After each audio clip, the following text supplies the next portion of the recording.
Le cross va débuter avec les collégiens à partir du mercredi 13. On aura ensuite le vendredi matin un peu plus de 2000 scolaires des écoles primaires de toute la circonscription qui viendront fouler la plaine de Chaboué, préparer le terrain pour les épreuves suivantes. Et puis le samedi, donc il y aura une petite nouveauté, ça fait quelques années qu'on faisait une approche, une découverte de la marche nordique.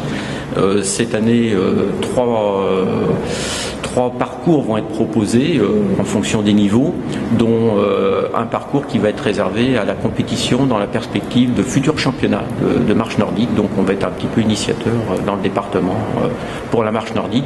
Et puis le dimanche, avec pas de changement, avec le dimanche matin réservé aux épreuves populaires non licenciées. L'année dernière, on avait un peu plus de 850 participants. Le traditionnel bol d'air du Maine libre réservé aux familles, aux VIP, comme on dit, voilà, tout le monde mélangé avec 1 millier de participants. Puis le dimanche après-midi, réservé là aux licenciés des clubs, avec bien sûr en apothéose les 2 courses As, femmes et hommes, avec les meilleurs spécialistes français et étrangers.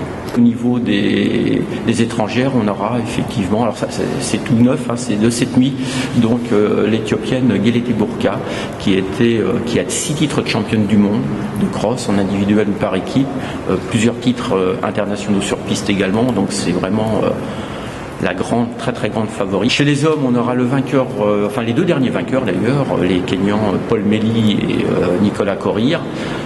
Ils auront face à eux des gars de costauds comme le Marocain Bellani par exemple, qui a été 3e au championnat du monde de cross par équipe, finaliste à plusieurs reprises sur Jeux Olympiques et championnat du monde.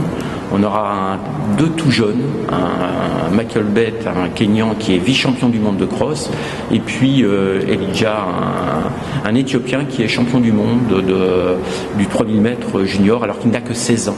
Donc ça va être une découverte. Et puis face à eux, tous les meilleurs spécialistes français.